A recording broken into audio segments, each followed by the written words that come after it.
what's up you guys? Welcome back to the channel. It is Rob, your local problematic Leo, and today we finally get to take a closer look at Xaku Prime Access. Now, for those of you guys who are unaware, I am a bit of a wallet warrior, so I did pick up the entire bundle for $139.99, and that includes some Platinum, Xaku Prime, Quassus Prime, Trumna Prime, the Artifex Prime SANDR, as well as the highly lauded Necro Prime Operator and Drifter suit. There are some boosters in there as well, and I kind of love the whole shebang, but you can pick this up in little segments, as in the Xaku Prime Access Pack, which just comes with Xaku and the weapons. There is just the weapons pack if you don't even want to deal with Xaku, but there is the Prime Accessories Pack for $49.99 if you just want the accessories, because you can basically farm everything else. Now, for those of you guys who are fashion framers out there and want to do a little dress to kill, I'll show you the coloration in truer color towards the end of the video, but I did want to go ahead and jump straight on into the, what is it called?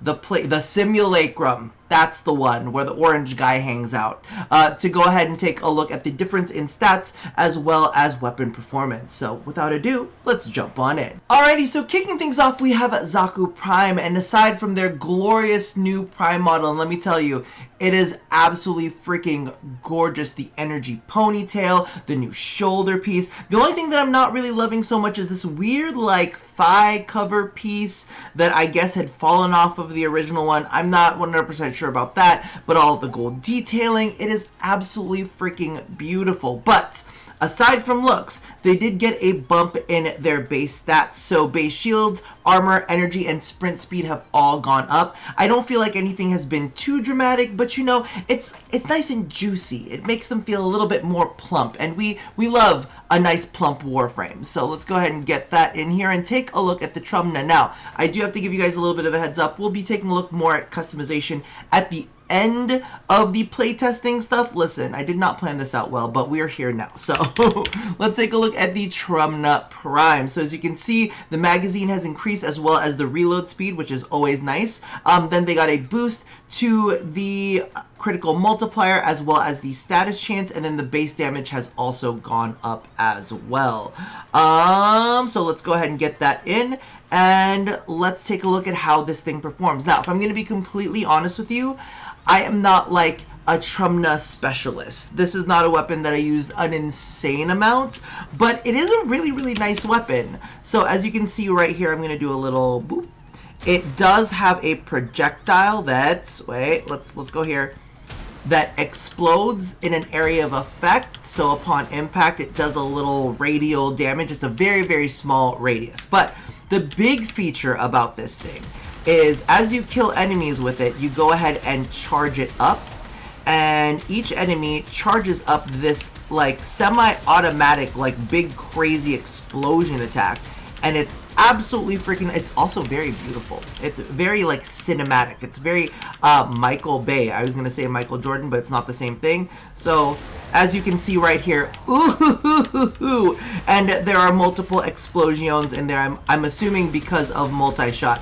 So really what you want to do is you want to try to go ahead and get this weapon charged up as much as possible, and then go ahead and go in for another explosive attack. I think that's, I didn't even count. I did not count to see how much that was, and I was not even aiming at that last one because I was checking a text that was happening off screen. So as you can see right there, Trumna, really, really fun weapon, and really pretty at the same time. I don't think I have much follow-up with that.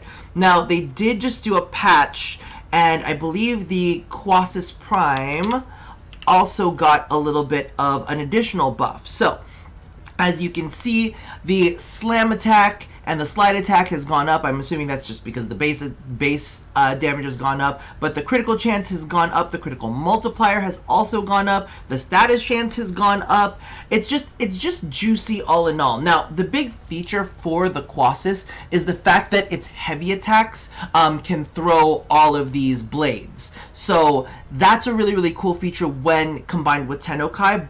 But, and here's the thing. Oh, I should show you the build for the Trumna Prime. Oh my god, we're all over the place. This is the build that I'm currently using for the Trumna Prime.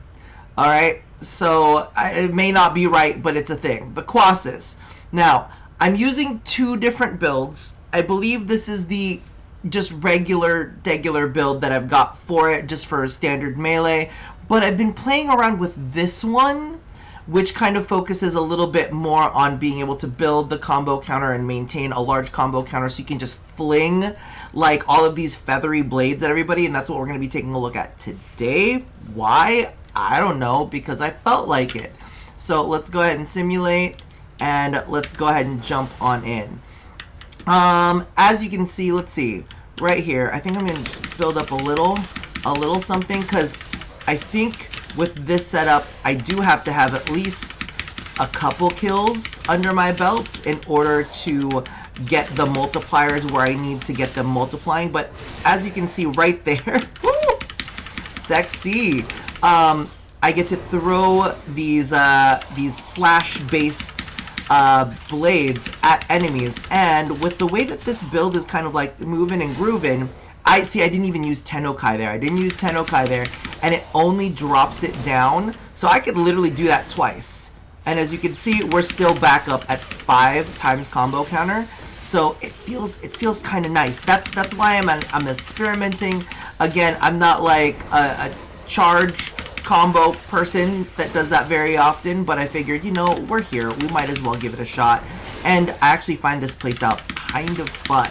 So as long as you're going in with your melee kills, you should be able to maintain a pretty high combo count. Now, the thing is, when you saw that, you saw how like the spread was when in Xaku's hands. Xaku has more accuracy with the feathers being thrown. Feathers, blades, something, whatever it's throwing. So I figured, let's go ahead and get Gauss on this. Oh my god, let's do Gauss Prime. What am I doing here? Who even am I? Did I even spell Gauss right? No, I didn't. But we're gonna try again, okay? Oh my god, there it goes. Okay, that's more appropriate. We're gonna try the same thing. We're gonna do the same thing with the same feathers and all that, and then we're gonna take a look at the spread as in comparison. And we're gonna hope that it's kind of cool. But in the meantime, we can at least see the way that this weapon performs on its own. Oh, it's still quite sexy. Oh, look, did you see how all this... And I was very tempted for this build, too, to actually go in with the one that causes your melee damage, or your status damage melee. You know what I'm talking about. Like, the status damage off of your melees to go up. I think it's the arbitration mod. But, I mean, like, look at it. Oh, okay, we gotta get one so that we can at least see what it looks like. It still feels kind of accurate. It feels similar in scope to when, what do you call this? When Xaku had it on them. But we're gonna try it again. We're just gonna see, because it feels kind of similar.